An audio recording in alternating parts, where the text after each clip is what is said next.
పవన్ కళ్యాణ్ ఏమో మరో 15 ఏళ్ల పాటు టీడీపీకి మనం చాకరీ చేయాల్సిందే అని జన సైనికులకు క్లారిటీ ఇచ్చేశారు. బాబుకి తనకి మధ్య ఆ మేరకు డీల్ కుదిరిందని ఆయన సంకేతాలు ఇచ్చేసి ఉంటారు. క్షేత్ర స్థాయిలో చూస్తే మాత్రం జనసేన నేతలను టీడీపీ నేతలు పురుగులను చూసినట్లు చూస్తున్నారు. ఏ పార్టీకి విలువ ఇవ్వకుండా అవమానాల పాలు చేస్తున్నారు. టీడీపీ నేతల వైఖరిపై జనసేన కార్యకర్తలు నిప్పులు చెరుగుతున్నారు. లోలోన రగిలిపోతున్నారు. కానీ తమ బాధను తమ నాయకుడు పవన్ కళ్యాణ్కి కూడా చెప్పుకోలేక కుమిలిపోతున్నారు. రాష్ట్ర వ్యాప్తంగా కూటమిలో జనసేన నేతల పరిస్థితి అత్యంత అధ్వానంగానే ఉంది. కొందరు నేతలైతే పవన్కు నచ్చినా నచ్చకపోయినా టీడీపీతో తాడో పేడో తేల్చేసుకుందామన్నంత కసిగా ఉన్నారు. శ్రీకాకుళం జిల్లాలో అయితే ఏకంగా ఓ సామాజిక వర్గ ప్రజలు వీధులకెక్కి నిరసన వ్యక్తం చేశారు కూడా. అయితే ఇలాంటివేవీ పవన్ కళ్యాణ్ను కదిలించలేవంటున్నారు రాజకీయ పండితులు. కూటమి అధికారంలోకి వచ్చింది లగాయత్తు శ్రీకాకుళం జిల్లాలో జనసేన నేతలకు కనీస ప్రోటోకాల్ మర్యాదలు కూడా దక్కడం లేదు. జనసేన నేతల్ని ద్వితీయ శ్రేణి పౌరుడుగా కూడా చూడడం లేదు పచ్చ పార్టీ నేతలు. ఈ మధ్యనే Srikakulam urban development authority SUDA నిధులతో నిర్మిస్తోన్న కార్గిల్ పార్కును జిల్లా మంత్రి అచ్చెన్నాయుడు, కేంద్ర మంత్రి రామ్మోహన్ నాయుడు కలిసి ప్రారంభించేశారు.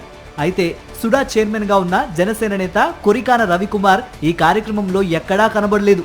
కారణం ఏమిటా అని ఆరా తీస్తే అసలు ఈ కార్యక్రమం జరుగుతోన్న సంగతి కూడా రవికుమార్ కు తెలియదట. తాను చైర్మన్ గా ఉన్న సంస్థ నిధులతో నిర్మిస్తోన్న నిర్మాణాన్ని ప్రారంభించే కార్యక్రమానికి తనను పిలవకపోవటం ఏంటి అని రవికుమార్ ముందుగా ఆశ్చర్యపోయాడు. ఆ తర్వాత అగ్గి మీద గుగ్గిలమయ్యాడు. ఇప్పుడు ఈ అవమానంపై తాడోపేడో తేల్చుకోవాలని పిడికిలు బిగిస్తున్నారు. కింజారపు అచ్చెన్నాయుడు, కింజారపు రామ్మోహన్ నాయుడుల వైఖరిపై జనసేన నేతలు నిప్పులు చెరుగుతున్నారు. ఉద్దేశపూర్వకంగానే తమ నేత రవికుమార్ ను అవమానించారని వారు భగ్గుమంటున్నారు. నిజానికి ఈ పార్క్ నిర్మాణం పనులు ఇంకా 30% మేరకు జరగాల్సి ఉన్నాయి. పనులన్నీ పూర్తయ్యాకనే ప్రారంభోత్సవ కార్యక్రమాన్ని ఏర్పాటు చేయాలని రవికుమార్ భావించారు.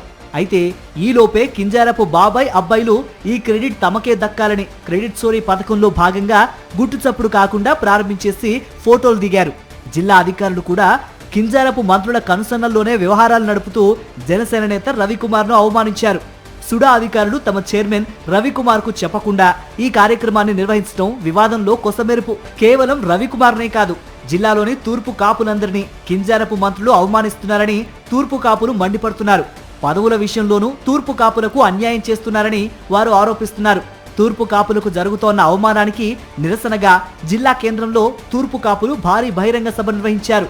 టీడీపీ మంత్రుల దుర్మార్గ వైఖరిని చీల్చి చెండాడారు. భవిష్యత్తులో టీడీపీకి గుణపాఠం చెప్పాల్సిందేనని వారు కసిగా ఉన్నారు.